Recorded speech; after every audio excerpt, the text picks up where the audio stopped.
So today's Orthodoxy 201 will be on a very exciting topic. We are in the section on the Logos, and we'll be looking at science. And we've already spoken about science with regard to the revolution, scientific revolution, that happened beginning around the year 1500 and continued to the mid-1800s. And this scientific revolution was founded upon the Christian faith, right? It was precisely Christians who thought that the world was designed and created by God. It had purpose and meaning, and it pointed to and disclosed the creator, the fashioner, the author, the mind and the power behind everything. These Christians believed that God was intelligent and had gifted them with the gift of intelligence as well.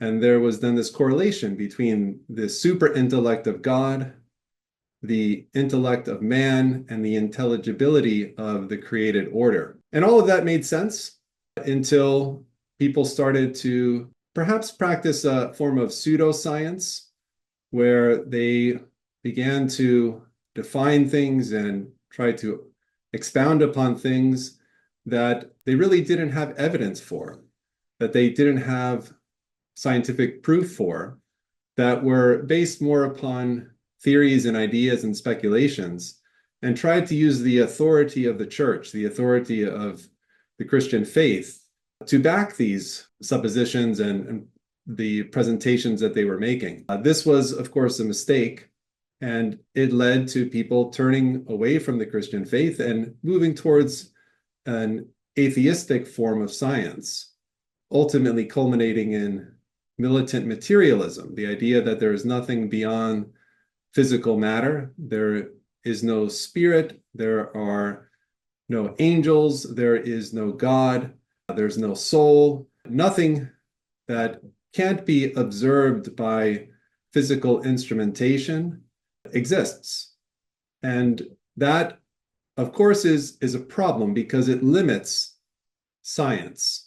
It doesn't allow for phenomena that can't be observed by physical instruments. And there's plenty of things that can't be observed by physical instruments. And we've talked a good deal about this in previous sessions. But today we're going to focus on how things are changing, how militant materialism is failing, and how the science of the last 100 years in particular is really pointing once again, and perhaps even more powerfully now, to God as the intelligent designer, as the creator and upholder of all of the universe.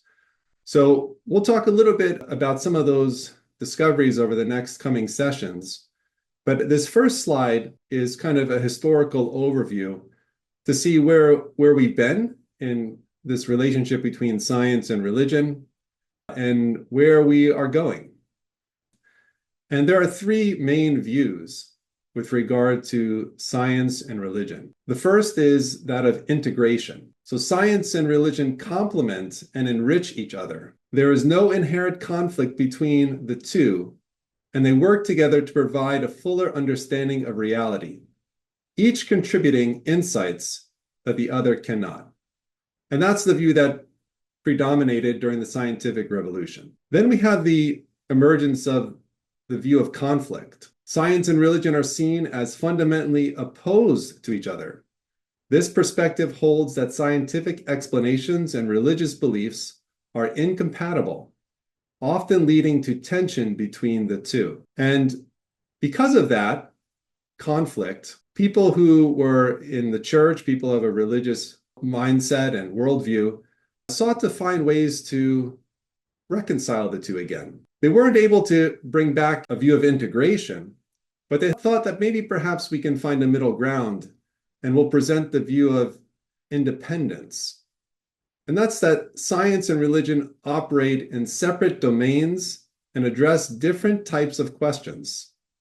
Science deals with how questions, example, how the universe works, while religion addresses the why questions, purpose and meaning. So this independence view came about soon after the conflict view. And of course, we're talking about general viewpoints, right? Not individual viewpoints. Somebody might go back and forth day to day between these three different types of viewpoints. But society, culturally, in the West, was largely of the integration view. Then the conflict view came on the scene, and then the independence view. And for a while, the conflict and independence views were really the only two that were popularly accepted. Now, I think you'll see people coming back to the integration view. So the conflict view and the independence view dominated largely in our lifetime up until the present. And we're seeing now a return of the integration view. So, Georgianne, can you take this quote for us? Certainly. The first gulp from a glass of natural sciences will make you an atheist, but at the bottom of the glass, God is waiting for you. Werner Heisenberg, father of quantum physics. Thank you, Georgianne. Mm-hmm. So, who's this guy? Some of you might know who he is, some of you might not. His name really isn't too important, but if you look in the parentheses beneath his name, he's the father of quantum physics, right? That's a pretty important title, right, in the history of science. And he basically is, in this one quote, summarizing what I'm trying to present with the timeline, right? That there is this movement within scientific communities and maybe individuals who practice science initially towards atheism, but in time, looking at the evidence, looking at the facts, all of the weight for the argument of intelligent design or that God is the creator comes fully to bear. And God has been waiting to call individuals and to call us all as a human race to himself. And he uses the creation for that purpose, right? The creation is one of the ways that he reveals himself to us. Okay, so I'd like to do a little bit of a warm-up so that we can get in kind of science mode and gear up some of the things we're going to be looking at. So can I ask, Suzanne, can you take this one for us, please? Sure. Warm up. Solar eclipse. A total solar eclipse occurs when a moon passes between its planet and the sun, blocking the sun's light entirely from the planet's surface. For Earth, this is possible because of the unique relationship between the sizes and distances of the sun and the moon. The sun is about 400 times larger than the moon. The sun is also about 400 times farther away from Earth than the moon. This creates the perfect alignment needed for a total solar eclipse, where the moon can just barely cover the sun's disk, creating a spectacular phenomenon. There are no known examples of other planets in our solar system where total solar eclipses occur like they do on Earth. While planets like Jupiter and Saturn have moons, their moons are either too small or too large in comparison to the size of the sun, as seen from those planets. Some moons create partial eclipses or occultations, but these do not result in a total eclipse like those observed on Earth. The alignment of conditions on Earth is so precise and rare that scientists often describe total solar eclipses as being astronomically improbable. This uniqueness points to the Earth's special role in both life and scientific discovery. So if you look at that picture on the left, and don't look into the solar eclipse if you don't have the special glasses on, you'll see this great phenomenon, right? Some of you have experienced the vision of a solar eclipse, right? And it's a remarkable thing. And when we view a solar eclipse, we might not realize how improbable it is that this takes place, right? So it requires a number of different things, and it's the relationship between the size of the sun and the moon and the distance between them, right? And it's remarkable that the sun is 400 times larger than the moon. It's interesting. You might say it's also interesting that the sun is also about 400 times farther away from Earth than the moon. Improbable, really, that would be exactly the proportions there. But it creates this remarkable event that we can see on Earth. And it's an event that, as it says here, is astronomically improbable. And that's kind of a pun, right? Because we're dealing with astronomy, but we're also dealing with an improbability that it is massive. So when we see this solar eclipse happening, you might say, well, that's really fascinating and it's really improbable. You might also add to the improbability the fact that of all of these other places where potentially there could be a solar eclipse, and there are some 60-something moons in our solar system, the only place where a solar eclipse, full total solar eclipse happens, is the only place that there are people there to observe it, right? People to see it. We have to factor that in too, because when we look at the known universe, we don't see life. If they found a microscopic organism on some planet in some faraway place, we would hear about it. We would know about it. Yet they haven't. So the fact that it's so improbable that we have a solar eclipse and that we can view it might be pointing towards something, potentially. There might be a reason behind this, and it would be good maybe to investigate that. So if I can ask, maybe Marion, can you take this next slide, please? In the book, The Privileged Planet by Guillermo Gonzalez and J.W. Richards, the solar eclipse is used as an argument to illustrate the idea of a universe fine-tuned for both life and scientific discovery. The authors propose that the same conditions that make Earth habitable also make it an ideal place for observing and understanding the universe. The solar eclipse is a key example. Earth is uniquely positioned so that the moon and the sun appear nearly the same size in the sky, allowing for perfect total solar eclipses. This rare phenomenon provides opportunities for scientific discoveries, such as the confirmation of Einstein's theory of general relativity, which was verified during a solar eclipse when light from stars near the sun was bent by the sun's gravity. The argument goes that the ability to observe such an event isn't a random coincidence, but evidence of a purposeful design in the universe, suggesting that Earth is not only a rare place where life can thrive, but also a place from which the universe can be meaningfully studied. This aligns with the central thesis of the book that the conditions for life and the conditions for scientific discovery are intertwined in a way that suggests intentional design. Thank you, Marion.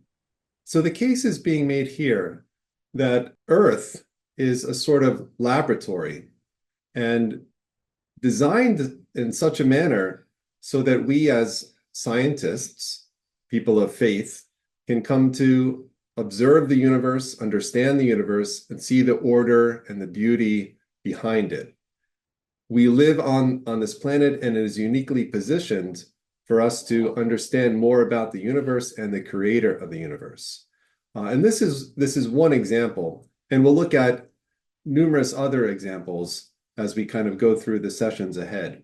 But this is just the warm-up. So let's continue. Now, as far as the scientific discoveries from the last 100 or so years, I'd like to present these four.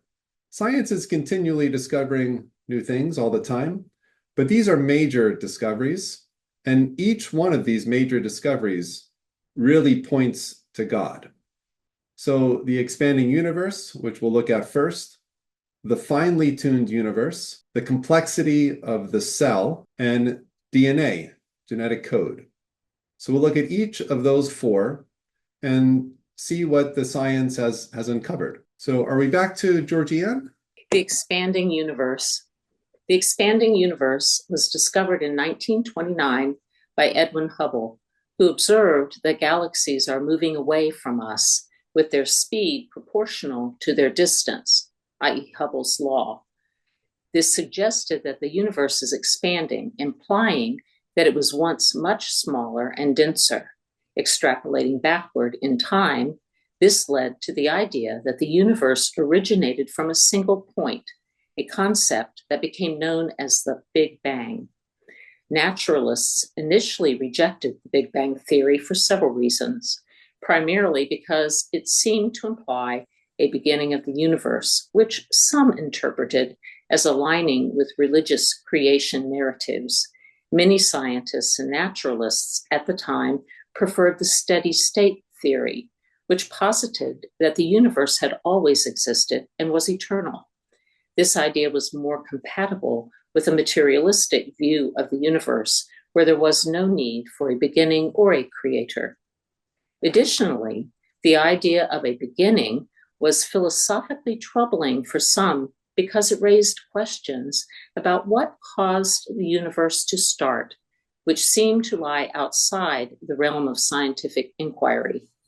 The Big Bang Theory also lacked direct observational evidence when it was first proposed, making it less attractive compared to other models of the universe. It was only later, with the discovery of the cosmic microwave background radiation and other supporting evidence, that the Big Bang Theory became widely accepted. Thank you, Georgianne.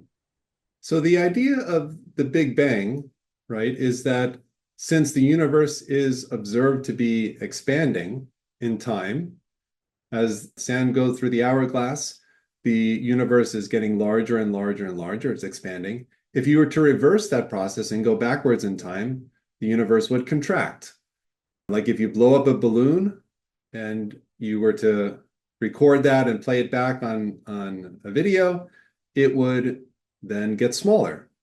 And the entire universe, with all of its vastness and size, would eventually come to a single point, right? All of the matter in the known universe would compact itself into a space that is so small that you would even say the space is non-existent, right? Everything that exists now would exist in no space.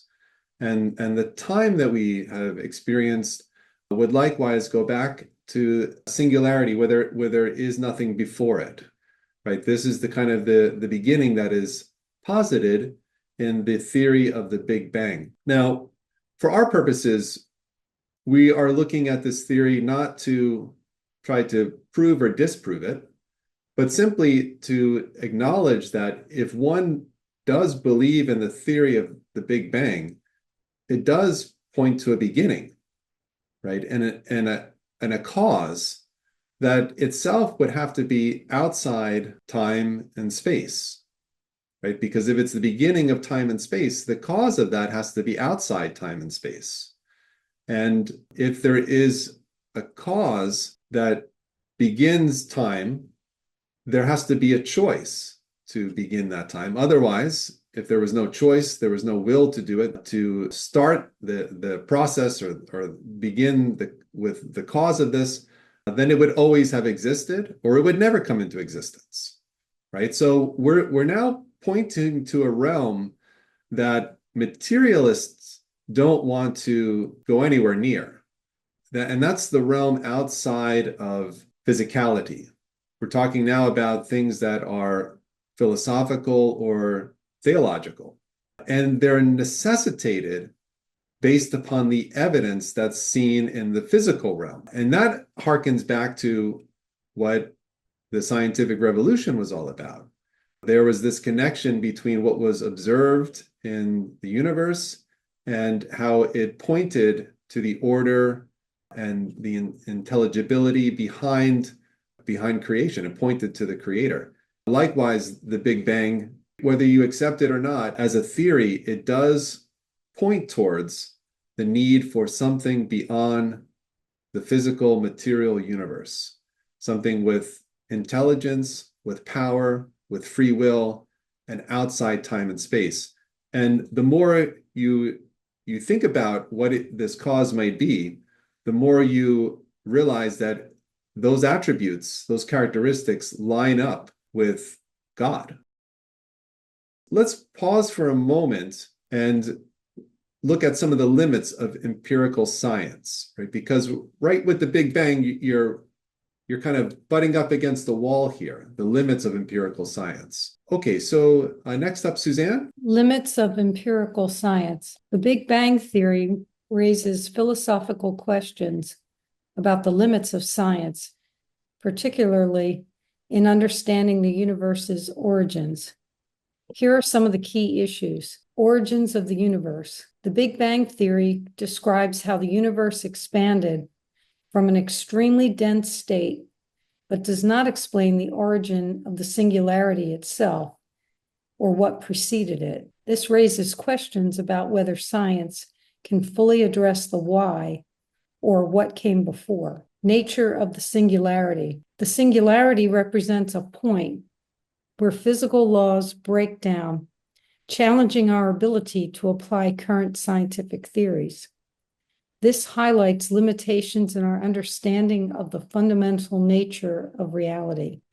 Role of time and space. The Big Bang implies that time and space began with the singularity, leading to philosophical questions about the nature of time, existence, and whether asking what happened before the Big Bang is meaningful. Empirical limits. Since the conditions of the singularity are beyond current observational capabilities, there are limits to what empirical science can reveal about the very beginning of the universe. These issues underscore the boundaries of scientific inquiry and the intersection with philosophical and metaphysical considerations, suggesting that some questions about the universe's origins may remain beyond the reach of empirical science. Thank you, Suzanne.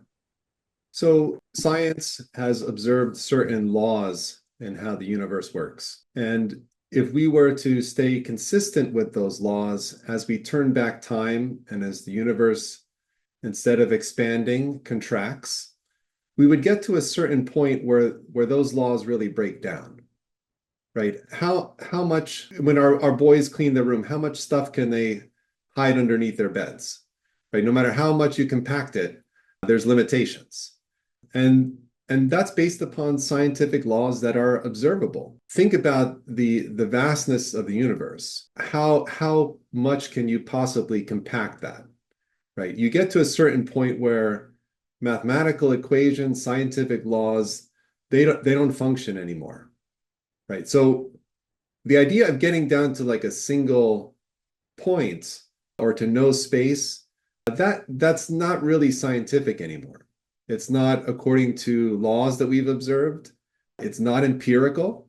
It is simply theoretical because there's no other alternative, right?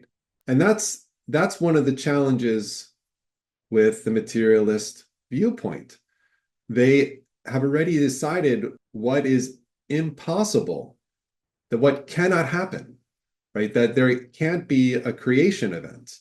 Everything has to be undirected material processes, but it's inexplicable based upon the observations that have been made and the evidence that has been found. There's no answer to that. So when the idea of the Big Bang is presented as a scientific theory, it's not really a good one, right? Because not only was it not observed, but the current laws of the universe don't really allow for it, right? So it's coming up, you come up to the limits of empirical science before you even get to the Big Bang. That's something that is hypothesized. That's something that is thought to be an alternative to what has always been the understanding that there was a creation event, right? So these are some of the limits of empirical science. And for the Christian, we don't have these limits. In the scientific realm, we do, but our science is not linked to a materialist ideology. We believe that there are things outside of the physical universe, outside of physicality. And the greatest of these things is God himself, the one who called the material world into being. Okay, so I'll take this quote from William Lane Craig. And this is, of course, very much tied to Genesis, where we read in Genesis 1:1, in the beginning, God created, right? He says, if the universe had a beginning, then it had a cause, which itself must be outside time and space, being immaterial, eternal, powerful, intelligent, and possessing free will. Those attributes describe God or some being. If you don't want to call that being God, that's fine. But those are the attributes of whatever brought the universe into being. And that's where science is pointing based upon the findings of the expanding universe and the theory of the Big Bang. Okay, so as a corollary to this, let's look at the finely tuned universe. Marion, are you up? Yes. The finely tuned universe. In the 1970s and 1980s, scientists began to notice that the physical conditions in the universe were precise set to permit the development of life. They observed that certain fundamental physical constants and quantities in nature appear to be precisely set to values that allow for the existence of complex structures, including life. If these constants were slightly different, the universe would be a very different place, potentially inhospitable to life as we know it. These physical constants include gravitational constant, G, electromagnetic force, A, strong nuclear force, weak nuclear force, and cosmological constant. The fine-tuning of the universe is not about a single factor, but a complex interplay of many factors that appear to be precisely set to allow the universe to support life. The science behind this concept involves varying branches of physics, from cosmology to quantum mechanics, and it raises profound questions about why the universe has these life-permitting properties. While some see this fine-tuning as evidence of a designer or a multiverse. Thank you, Marion. So anybody who's had a pet, like a little lizard in a cage, knows that you have to set the environment such that the lizard's not going to die on day one, right? You have to make sure that the temperature is right, there's the right amount of humidity, that there's water and food, and that it gets enough light, but not too much light. There's a lot of things that we need to do to make sure that the environment is conducive to life. If you were to take that as a microcosm of the universe itself, and for planet Earth, which is teeming with life, you would see that there are many, in fact, even more fine-tuning parameters that are required.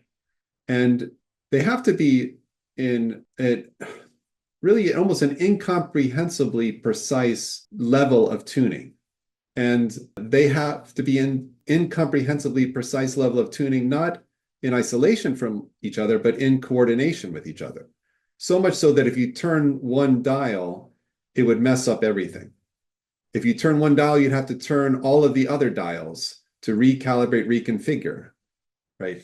And the precision of these dials is mind-blowing, right? It's not like a small order of magnitude. It's massive. So, and here's an example. So can we take this next slide, please? A fine-tuning example. If the gravitational constant G varied by 10 to the 60th, gravitational forces would become overwhelmingly strong or weak. Stars, planets, and galaxies would collapse or expand quickly, making stable structures and life as we know it impossible. The universe would be drastically different and inhospitable. Consider a tape measure that spanned the entire known universe from end to end. If the measurement was off by a single inch, that error in precision applied to the gravitational constant G, the universe could not support itself, let alone life. Thank you, Georgianne. So I just want to point out how large that number is, 10 to the 60th power, right? So what's 10 to the third power? You add 3 zeros, right? To the fourth power, you add a fourth zero. Every time you raise the power when you're dealing with 10, you're adding a zero. So it's 10 followed by 60 zeros. So we go from what? Thousands, then we go to millions, billions, trillions. Does anyone know what 10 to the 60th is? We don't have a word for that, right? We don't. It is incomprehensibly large. And this is an illustration with a tape measure spanning the entire known universe. And if the measurement was off by a single inch, right, it wouldn't work. That's how precise we're talking about. And this is just one example. Remember, they're working in harmony with one another.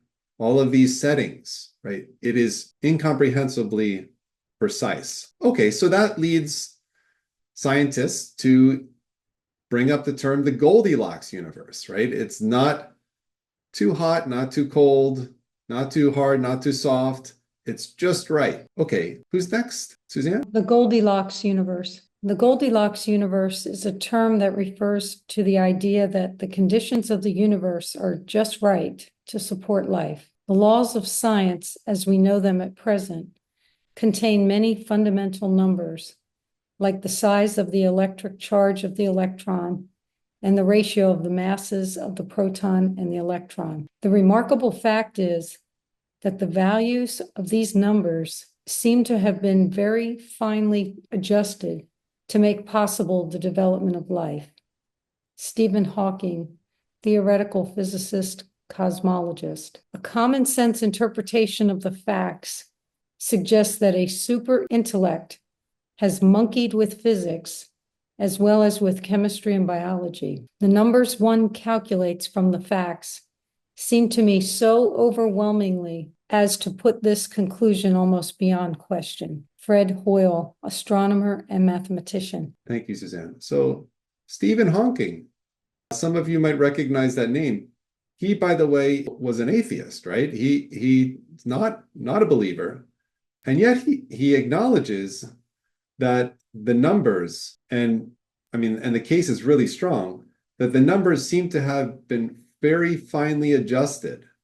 They seem to have been very finely adjusted, that someone is doing an adjustment here, right? Now, sometimes people can observe certain things and they go against their worldview and they're not really ready to give up their worldview just yet. But a step in the right direction is to acknowledge the things that you observe as factual, and perhaps maybe in some way to state, although not definitively, that they might be pointing in a certain direction, right? So that is the case with this quote from Stephen Hawking. Okay, so let's talk about the chances that it did just happen at random. What are the chances? What are the chances? There is an extremely low probability that a universe as finely tuned as ours could exist by mere chance. For instance, British physicist Roger Penrose calculated the probability of the universe's initial entropy state necessary for the development of complex structures and life as 1 in a whole bunch, 10 trillion to the 123rd. This is an incomprehensibly small number, indicating an extremely unlikely occurrence if it happened by chance. It is as close to impossible as anything imaginable. Thank you, Marianne. Okay, so let's just unpack that for a moment, right? So the calculation was looking at all of the finely tuned variables and the improbability for each one of them times each other, because that's what you do when you do statistical analysis and probability. You times the probability of one thing by the probability of another times the probability of another, and then you have the overall probability of all of these things being the case that you want them to be. So this number, 10 trillion to the 123rd power, it's not adding 123 zeros. It's adding 1, 2, 3, 4, 5, 6, 7, 8, 9, 10. It's adding 10 zeros 123 times, right? So you can't even imagine that. And we have nothing in the universe that could be used as an illustration. There's no analogy, there's no illustration, nothing, right? Now, when we look at the chances of something happening and we're trying to find out if there's a good chance or a poor chance, the diagram in the top left kind of illustrates that. So if you're rolling dice, you have like a 1 in 6 chance of getting something right. And that's really not so great. On the right-hand side, there's a 4 in 5 chance that you're going to get a blue marble than a red one. If you've got 5 and 4 are blue and 1 is red, that's a pretty good chance. Certainty is almost there. Certainty would be if they're all blue, right? You're certain to get a blue marble. So where does this probability, what are the chances? Where does that fall on the spectrum? Well, I'll give you a hint. It's not on the side of certainty. It would be as close to impossible as you could imagine, right? It would just be better to say it is impossible, right? I think like it's just common sense indicates that it is actually impossible that the universe is so finely tuned by chance. It is, you can say, impossible. That's how high these numbers are. So when I mentioned that science and the discoveries are pointing to God in a pretty strong way, this is the level that we're talking about. And this is just one of the scientific discoveries, the finely tuned universe. Previously, we did look at the expanding universe. I think this is even a stronger case. And we'll continue to look at some of the others too. But first, we have to address an objection to the God hypothesis, to the idea that there's an intelligent designer. And that is the multiverse. So those who are really committed to materialism have come up with another alternative, right? They're not ready to accept that it could be an intelligent creator. Okay, can we take this slide, please? The multiverse. The multiverse theory is a concept in cosmology and theoretical physics, proposing that our universe is just one of many, possibly infinite universes, each with different physical laws and constants. Of course, it is untestable and speculative, as we can't observe these other universes. Instead of simplifying things, it adds complexity by introducing countless unobservable entities. Additionally, it doesn't really solve the fine-tuning problem, but just moves it to the multiverse itself, which would also require fine-tuning and need explanation. One might even say, in a multiverse of infinite possibilities, there's certainly a place where Elvis is still rocking and rolling. It's not just a dream. It's one of countless realities where the king never left the building. This is based on the idea that if there are infinite universes with different possibilities, every conceivable scenario, including one where Elvis survived, could exist in some universe. The possibilities are endless, but the scientific evidence for such a theory is non-existent. Thank you, Georgianne. So now it's getting really funny, right? And I think there have been enough jokes that have been made by atheists against Christians and people of faith that maybe we could return the favor a little bit in a playful way. The idea of the multiverse is an attempt to explain how we could have such a finely tuned universe, because it's just one of an infinite number of universes. And it just so happens to be that in ours, everything is finely tuned. There are many challenges with this. One is if you do have a multiverse at many universes, you would have to have some kind of multiverse program or machine that generates universes, right? There has to be some kind of causal phenomenon behind the universe. And if you did have such a machine, it would have to be itself very finely tuned to be able to produce universes. And if you had this universe producing machine and that was finely tuned, well, how would you explain that? You would need another multiverse to explain the multiverse, right? And you would keep going back and back in an infinite way that would be exponential, because each multiverse machine would require a multiverse to explain it, and each of those multiverses would require a multiverse to explain it, right? So now we're just getting to a preposterous amount of universes and machines that we have zero evidence for. And if we're talking about all of the possible scenarios, because again, you would have an infinite number of universes. There's a universe where my eyes are not green, but they're blue, where I'm not wearing a black cassock, but I'm wearing a red one, or a green one, or a rainbow colored one, right? And you could think about that in every possible scenario in life, right? It would have to be that way so that you could follow in a consistent way this theory of the multiverse, right? All right, so it's really preposterous and without evidence. And it shows the lengths that people will go to avoid facing up to the fact that we have a creator. And it shows very clearly how ideological this has become, because this is proposed as a scientific theory. This is a scientific theory, and the one that the best atheist scientists of today hold to. They hold to this theory because there's no alternative. The alternative is to acknowledge that we have a creator of the universe who finally tuned it according to his will and his power. There is not a shred of evidence for the multiverse. And it is so preposterous that it's easy to make jokes about it and laugh at it. Yet it's held to. But this one of the other sad things is that many times people they believe whatever the top scientists of the world will say, whatever they hear in their school.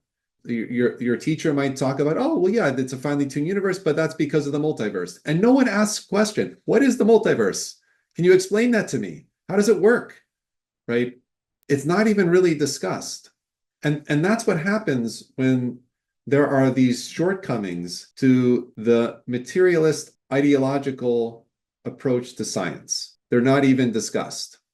Or it's mentioned that there's the science is just too much above you. You can't possibly understand it.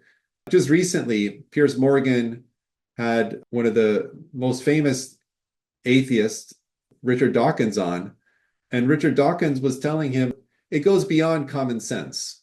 You can't possibly understand it. Physicists can maybe understand it, but you can't. I can't. People can't. And Piers Morgan was like, listen, this is not going beyond common sense. It's going against common sense, right? And there's a difference. All right, so these are the lengths to which people go to try and escape the acknowledgement of God. So let's look at some quotes. The fine-tuning of the universe is a powerful indicator that the universe has been designed with remarkable precision to support life. Hugh Ross, astrophysicist, University of Toronto. The fine-tuning of the universe's fundamental constants is best interpreted as evidence of an intelligent designer, given its incredible improbability. David Berlinski, mathematician at Princeton University. The precise calibration of physical constants necessary for the existence of life points directly to a universe designed by an intelligent being. Frank J. Tipler, physicist, Tulane University. The exacting conditions necessary for life's existence in the universe strongly imply an intelligent designer who set these conditions deliberately. Gordon Chang, physicist, University of California, Berkeley. Thank you, Suzanne. So these are some scientists who connect the dots. They follow the facts. They look at the evidence and where it points to. Science is, after all, the process of looking at the evidence and trying to determine the most reasonable explanation for what is observed. And it is without a shred of a doubt clear in the case of the finely tuned universe that there was a tuner, and that tuner had super intelligence, power to create and to tune and to sustain. And there are a number of scientists who are speaking more openly about this. And they're able to do it with the deck stacked against them as far as how the academic world operates, how publishers work, government support. They're able to do it because what they have on their side is the trump card. And that's the facts, right? So they're able to argue the science and it speaks for itself. And it is commonly understood, right? It's reasonable. It's intelligible. And that case is being made very strongly by a number of scientists. But there is a sacrifice to that because they're pushing against the machine. It's kind of actually the inverse of what you might say happened when people started to move towards atheism and materialism. They were pushing back against a more Christian ideology and approach to science. Right? That's the nature of how this goes, right? And it can go both ways. We have to acknowledge that. So when you have people in the scientific revolution saying some of the things that the church is saying, the Roman Catholic Church is saying, are just not accurate. And there's pressure to go along with church dogmatism. That's a problem. It's equally a problem today when you have pressure from those who are of a materialist bent and who have enshrined that in our academies and in institutions of higher learning and research. And that's tied to government funding. And there's a lot of money and power behind this. When you push back against that, you end up suffering a little bit. But the evidence is so strong, and the truth is being made known, and it's coming out, and more people are being won over to it. So I'm very excited to be presenting some of the findings of the last 100 years. But I'm also a little bit frustrated that we didn't have this presentation 50 years ago when this information was available. We're talking about it now, in part because of the internet and the ability to share information and to communicate in ways that really wasn't possible before. So of all of the problems that come with our technological age and the internet, there are also some good things, right? It allows us to share information and truth. Okay, so for next time, we'll look at the origin of life. We'll talk about the complexity of the cell, and we'll get into some things with regard to biology.